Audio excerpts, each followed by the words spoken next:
Salam sahabat KBS di mana saja berada, kita jumpa lagi dalam program Good News from KBS, sebuah acara saat teduh bersama edisi khusus bagi saudaraku yang sakit. Melalui acara ini kami rindu membagikan kabar baik kepada semua saudara yang saat ini sedang menderita karena sakit penyakit melalui perenungan singkat firman Tuhan dan pujian rohani agar iman saudara dikuatkan dan saudara beroleh semangat untuk menanggung penderitaan. Baik saudara, sebelum kita mendengarkan firman Tuhan, saya mengajak kita semua untuk berdoa. Mari kita berdoa. Bapa, terima kasih untuk segala berkat yang Engkau berikan kepada kami hari ini. Kami bersyukur kami boleh kembali menjumpai setiap saudara yang saat ini menyaksikan acara ini. Tuhan, kami akan membaca dan merenungkan firman Tuhan. Kiranya firman Tuhan ini boleh menguatkan iman saudara-saudara yang saat ini sedang menderita karena sakit penyakit. Tuhan pimpin kami dengan Roh Kudus-Mu, memberikan kami hikmat untuk memahami rahasia Tuhan dalam kebenaran firman-Mu. Terima kasih Tuhan Yesus, kami mengakui kami adalah orang-orang berdosa. Oleh karena itu kami mohon pengampunan yang dari Tuhan, agar apa yang kami lakukan hari ini boleh berkenan pada Tuhan dan memberkati sesama kami. Terima kasih Bapa, demi nama Tuhan Yesus kami berdoa. Amin. Baik saudara, tema yang saya angkat dalam episode kali ini yaitu Yesus tahu keadaanmu. Dan teks yang mendasari tema ini diambil dari Yohanes pasal 5 ayat 1-15. Saya bacakan. Sesudah itu ada hari raya orang Yahudi dan Yesus berangkat ke Yerusalem. Di Yerusalem dekat pintu gerbang domba ada sebuah kolam yang dalam bahasa Ibrani disebut Betesda, ada 5 serambinya. Dan di serambi-serambi itu berbaring sejumlah besar orang sakit, orang-orang buta, orang-orang timpang, dan orang-orang lumpuh yang menantikan goncangan air itu. Sewaktu-waktu turun malaikat Tuhan ke kolam itu dan menggoncangkan air itu. Barang siapa yang terdahulu masuk ke dalamnya, sesudah goncangan air itu menjadi sembuh apapun juga penyakitnya. Di situ ada seorang yang sudah 38 tahun lamanya sakit. Ketika Yesus melihat orang itu berbaring di situ, dan karena ia tahu bahwa ia telah lama dalam keadaan itu, berkatalah ia kepadanya, "Maukah engkau sembuh?"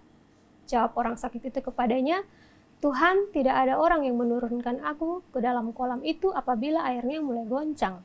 Dan sementara aku menuju ke kolam itu, orang lain sudah turun mendahului aku." Kata Yesus kepadanya, "Bangunlah, angkatlah tilammu dan berjalanlah." Dan pada saat itu juga sembuhlah orang itu, lalu ia mengangkat tilamnya dan berjalan, tetapi hari itu hari Sabat. Karena itu orang-orang Yahudi berkata kepada orang yang baru sembuh itu, "Hari ini hari Sabat dan tidak boleh engkau memikul tilammu." Akan tetapi ia menjawab mereka, "Orang yang telah menyembuhkan aku, dia yang mengatakan kepadaku, angkatlah tilammu dan berjalanlah." Mereka bertanya kepadanya, "Siapa orang itu yang berkata kepadamu, angkatlah tilammu dan berjalanlah?" Tetapi orang yang baru sembuh itu tidak tahu siapa orang itu, sebab Yesus telah menghilang ke tengah-tengah orang banyak di tempat itu. Kemudian Yesus bertemu dengan dia di dalam bait Allah, lalu berkata kepadanya, "Engkau telah sembuh, jangan berbuat dosa lagi supaya padamu jangan terjadi yang lebih buruk." Orang itu keluar lalu menceritakan kepada orang-orang Yahudi bahwa Yesuslah yang telah menyembuhkan dia. Demikian firman Tuhan. Saudara, teks ini menceritakan tentang kisah Yesus menyembuhkan seorang yang lumpuh 38 tahun lamanya. Ketika Yesus pergi ke Yerusalem untuk mengikuti hari raya orang Yahudi. Dalam perjalanannya, dia bertemu dengan sejumlah besar orang sakit yang terbaring di serambi-serambi dekat kolam Betesda. Mereka berada di sana untuk menunggu goncangan air dan berusaha masuk ke dalamnya supaya mereka sembuh. Salah satu orang yang terbaring di situ adalah si lumpuh ini, dan kemudian orang ini disembuhkan oleh Yesus. Nah, saudara, sakit puluhan tahun bukanlah waktu yang singkat dan hal yang mudah untuk dijalani. Kisah sakit seperti ini dapat dikatakan sakit dengan harapan sembuh tipis, bahkan mustahil, karena orang-orang sakit di serambi-serambi itu hanya menunggu kapan malaikat Tuhan sewaktu-waktu turun dan menggoncangkan air kolam Bethesda itu. Dan siapa yang masuk terlebih dahulu akan sembuh. Dengan sistem penyembuhan siapa cepat dia dapat seperti ini, hampir dapat dipastikan bahwa si lumpuh tadi sebenarnya sangat sukar untuk disembuhkan. Karena hanya mengharapkan mujizat dan tanpa adanya kepastian waktu. Faktor lingkungan pun sama sekali tidak mendukung karena dia dikelilingi oleh orang-orang sakit. Kalau gambaran keadaannya seperti itu, pertanyaannya siapa mau tolong siapa? Namun kabar baiknya, di tengah lingkungan dan keadaan yang sepertinya tanpa harapan dan penuh keputusasaan, Yesus hadir dan menawarkan pertolongan. Kehadiran Yesus seperti memberikan angin segar bagi si lumpuh itu. Minimal dia berpikir bahwa mungkin saja Yesus ini adalah orang yang bisa membantu mengangkat dan menurunkan dia ke kolam saat air digoncangkan. Tapi sebenarnya apa yang akan Yesus lakukan bagi dia jauh melampaui apa yang dia pikirkan. Saudara, di saat keadaan siapa mau lihat siapa, siapa mau tolong siapa, Yesus melihat dan mau menolong. Yesus melihat dan dia tahu keadaan orang itu. Ayat 6 bacaan kita tadi dalam Alkitab versi Bahasa Indonesia sehari-hari mengatakan, Yesus melihat dia berbaring di sana dan tahu bahwa ia sudah lama sekali sakit. Maka Yesus bertanya kepadanya, maukah engkau sembuh? Ada hal menarik dari kisah ini, bahwa dari sekian banyak orang sakit yang terbaring di sana, orang lumpuh ini mendapat perhatian Yesus. Yesus bahkan tahu orang itu sudah lama sekali sakit. Padahal Yesus mungkin baru saja bertemu dengan orang itu pada saat dia pergi ke Yerusalem untuk beribadah. Hal ini juga didukung oleh ketidaktahuan orang itu tentang siapa Yesus ketika Yesus sudah menyembuhkannya. Ayat 13 bacaan kita katakan, tetapi orang yang baru sembuh itu tidak tahu siapa orang itu, sebab Yesus telah menghilang ke tengah-tengah orang banyak di tempat itu. Jadi bisa dikatakan bahwa perjumpaan Yesus dengan orang itu, ataupun sebaliknya perjumpaan orang itu dengan Yesus adalah perjumpaan pertama mereka.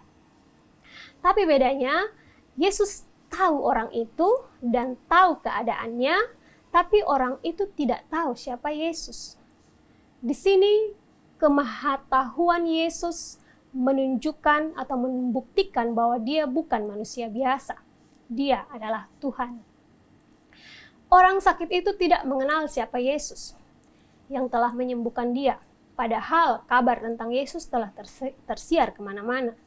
Hal ini terjadi mungkin karena sakit yang begitu lama, orang itu hanya berfokus pada penyakitnya dan berpikir kapan sembuh.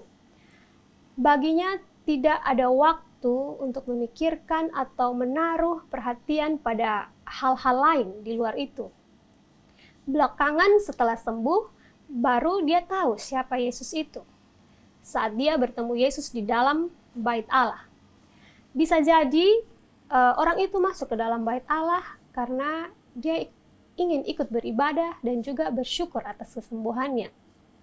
Dalam perjumpaan keduanya dengan Yesus itu, Yesus memberitahukan kepada orang itu penyebab dia sakit begitu lama, yaitu karena dosa. Dan Yesus berpesan agar jangan berdosa lagi sehingga tidak terjadi yang lebih buruk padanya. Ayat 14 bacaan kita, kemudian Yesus bertemu dengan dia di dalam bait Allah lalu berkata kepadanya, engkau telah sembuh, jangan berbuat dosa lagi supaya padamu jangan terjadi yang lebih buruk. Singkat cerita, dengan 2 kali perjumpaannya dengan Yesus, akhirnya mengubah kehidupan orang itu. Dia yang awalnya lumpuh dapat berjalan, dia yang awalnya hanya bisa terbaring karena sakit, akhirnya bisa masuk ke dalam bait Allah dan ikut beribadah. Dan dia yang awalnya tidak tahu atau tidak mengenal siapa Yesus, akhirnya memberitakan kepada dunia siapa Yesus. Ayat 15 katakan bahwa orang itu keluar lalu menceritakan kepada orang-orang Yahudi bahwa Yesuslah yang telah menyembuhkan dia. Saudara, melalui kisah ini kita dapat belajar bahwa dalam keadaan yang sepertinya tanpa harapan dan penuh keputusasaan karena sakit penyakit atau penderitaan lainnya di luar pengetahuan kita, Tuhan sedang memperhatikan kita. Dia melihat dan dia tahu keadaan kita. Bahkan setiap detail kehidupan kita. Dan berdasarkan kasih karunia dan kedaulatannya, dia bisa datang kapan saja, dengan cara apa saja untuk memberikan harapan dan pertolongan bagi kita. Bahkan dalam kisah ini, ia datang kepada orang yang sama sekali tidak mengenalnya. Pertanyaannya, jika bagi orang yang sebelumnya sama sekali tidak mengenalnya, Tuhan datang dan menawarkan pertolongan, masakan bagi saudara yang percaya kepadanya tidak tersedia pertolongan? Itu mustahil. Saudara hanya perlu bangkitkan iman saudara dan terus berharap pada Tuhan, sebab Tuhan itu punya waktu dan cara tersendiri untuk menolong. Terkhusus bagi saudaraku yang sakit, sudah berapa lama saudara menderita? Puluhan tahunkah? Apakah saat ini saudara juga sedang mengharapkan goncangan kolam Bethesda? Apakah saudara sudah putus asa juga dengan keadaan saudara? Mari belajar dari kisah ini. Jika bagi orang yang tidak mengenalnya saja, Yesus datang memberikan harapan dan pertolongan, apalagi bagi saudara yang sudah percaya dan mengenal Dia. Yesus tahu dan mengenal saudara, Dia tahu penderitaan saudara, bahkan Dia tahu alasan di balik penderitaan saudara, dan Dia mau menyelesaikannya bagi saudara. Saudara, dalam kisah ini, Yesus memberi peringatan kepada orang itu agar jangan berbuat dosa lagi supaya jangan terjadi yang lebih buruk padanya. Hal ini berarti akar penyakitnya selama ini adalah dosa, sehingga dia menderita 38 tahun lamanya. Dan dosa memang selalu membawa penderitaan bagi umat manusia. Masalah terbesar umat manusia adalah dosa, dan kebutuhan terbesar umat manusia adalah pengampunan. Karena itu, bagi saudaraku yang sakit, jika saat ini ketika saudara mendengarkan firman Tuhan ini dan saudara digerakkan oleh suatu kesadaran bahwa mungkin selama ini penyakit saudara disebabkan oleh dosa atau ada sesuatu yang salah atau tidak beres dalam hidup saudara, maka melalui firman Tuhan malam hari ini, bisa saja Tuhan sedang datang pada saudara. Sambutlah Dia, dan berdasarkan kesadaran dalam hati saudara itu, akuilah dosa saudara kepada Tuhan dan memohon pengampunannya. Karena mungkin saja kesadaran yang timbul itu adalah cara Tuhan menawarkan kesembuhan atau pertolongan bagi saudara.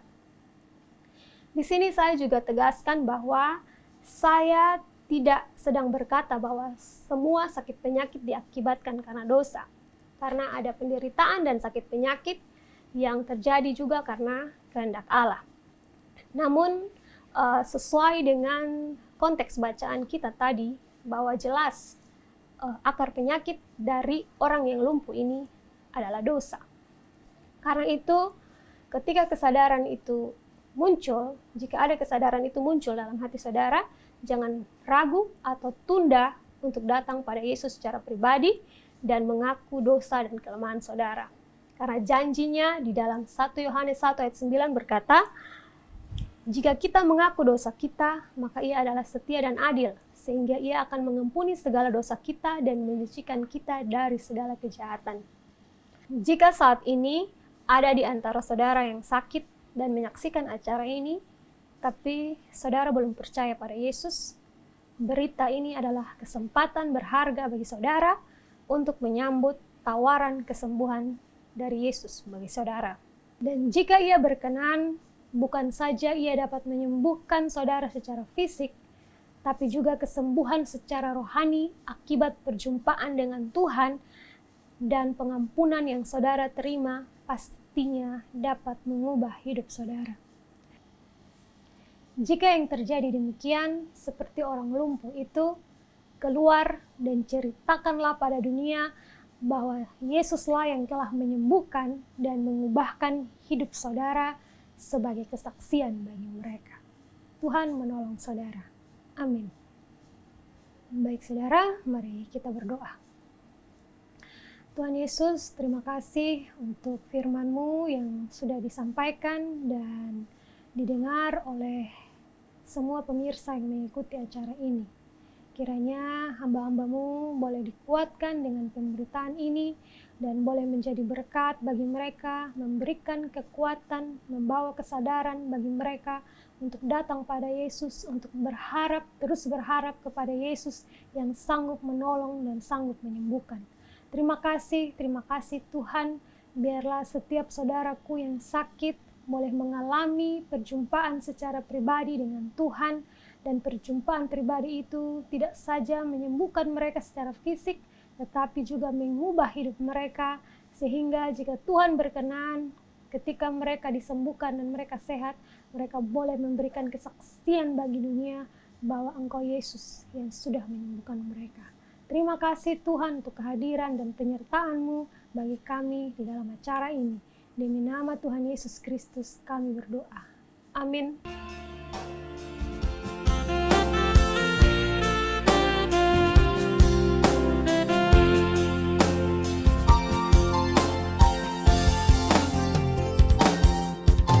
Sungguh Tuhanlah jawaban dan sumber kekuatan di saat tak berdaya. Dia yang memegang tanganku. Sungguh Tuhanlah menara dan kubu pertahanan di saat jiwaku berseru. Dia jadi pembelaku.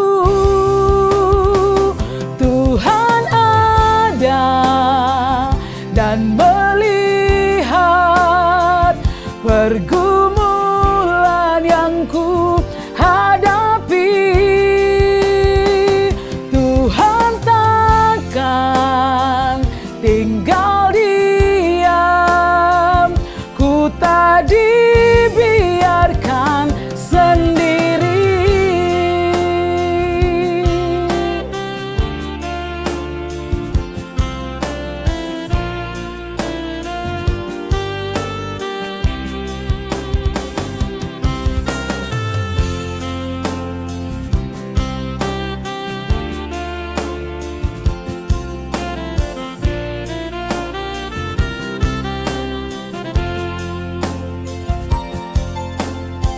Oh, sungguh Tuhanlah menara dan kubu pertahanan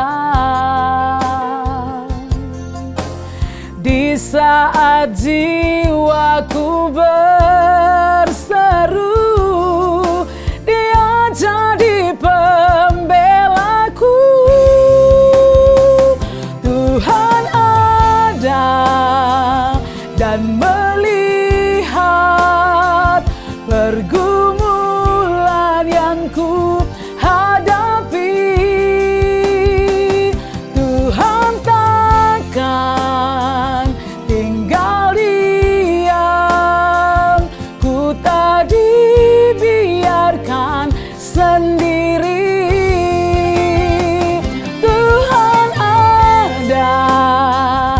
dan melihat pergumulan yang ku hadapi. Tuhan takkan tinggal diam, ku tak dibiarkan sendiri, ku tak dibiarkan sendiri, ku tak dibiarkan sendiri.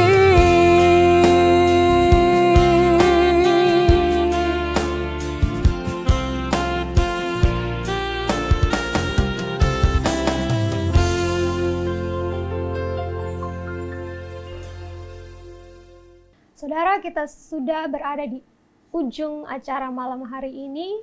Kiranya kabar baik yang sudah kami sampaikan melalui perenungan singkat firman Tuhan dan pujian rohani meneguhkan dan menguatkan iman saudaraku yang sakit.